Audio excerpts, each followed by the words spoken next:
I'm Aaron Fleming, Superintendent of the Alamance-Burlington School System, and I'm proud to share a progress report as we wrap up our first 9 weeks of the 2025-26 school year. As I've made rounds visiting our schools, I'm excited to see the learning communities we're building across our district.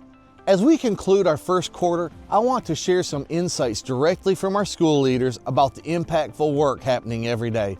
Let's take a look.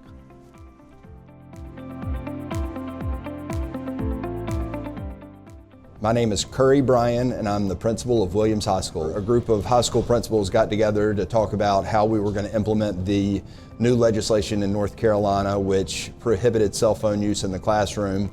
And I think that we came up with a really good policy. We've given the teachers a lot of autonomy in how they choose to enforce it. In some classrooms, we have cell phone pockets. We've provided those to all the classrooms so that when students enter, they place their cell phones in the pocket and they stay there for the duration of class. Last year I took AP Calc and we weren't forced to put our phones up there, so I was always checking my phone constantly. And then now that I'm taking AP Stats and I put my phone up there, I actually focus. It's amazing. It's like I've gone back 15 years. The kids are more focused. They're really having to think. I think it's the best thing we've done in a long time. And it's gone really well, better than we could have anticipated here at Williams High School.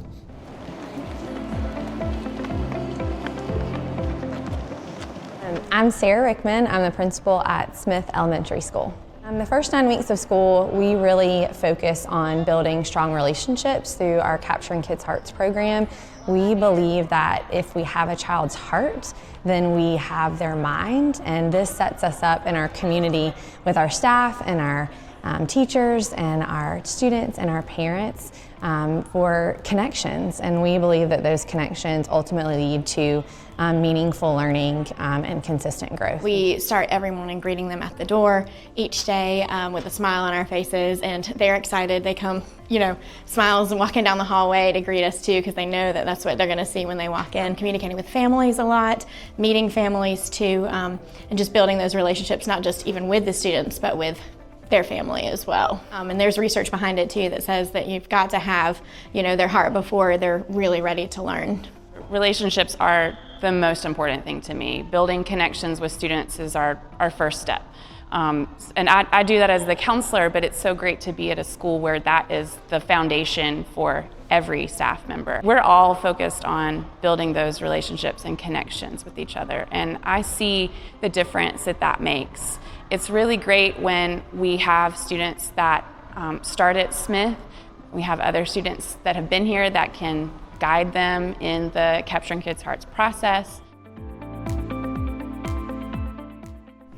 My name is Catherine Hill, and I am in 5th grade. My name is Monica Stevenson, and I am also in the 5th grade. Whenever you're learning, you want to be able to have more of a connection, not just they're your teacher, you're the student. We do SEL in the morning. That's really, it's very social.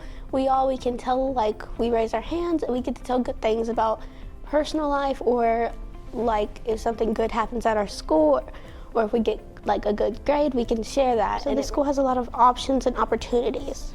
Individualized learning instead of just the whole group just moving one way.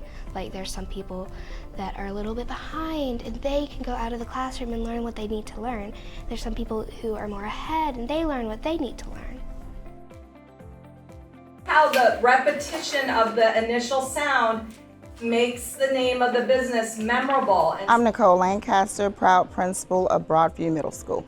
We're off to a great start. Students came in ready, prepared for instruction.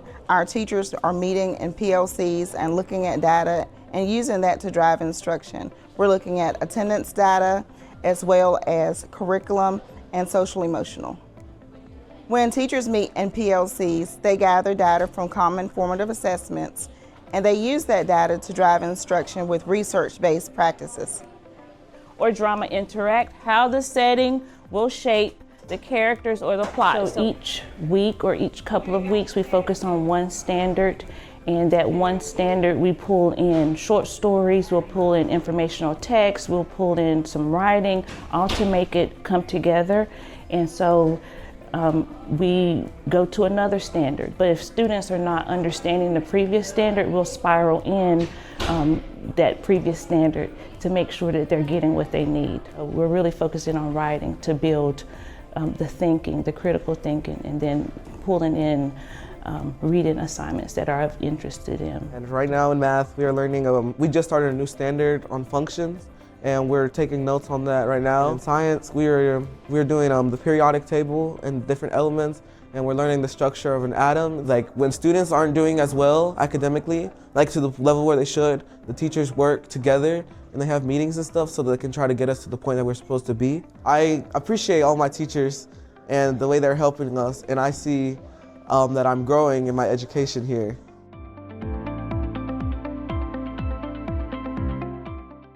It's clear that our commitment to relationship building, focused learning environments, and high quality instruction is making a real difference for our students. Now, I have a challenge for our families. Let's continue this positive momentum together by staying engaged with your child's education. Here are a couple of questions you might ask your student. What are some of the key concepts or standards you're learning about in your English language arts class right now? What's one thing that made you feel connected or supported at school today? Your partnership is invaluable. We appreciate you making sure your students are attending school on time and ready to learn. We hope you will stay engaged with us as we continue the rest of the school year.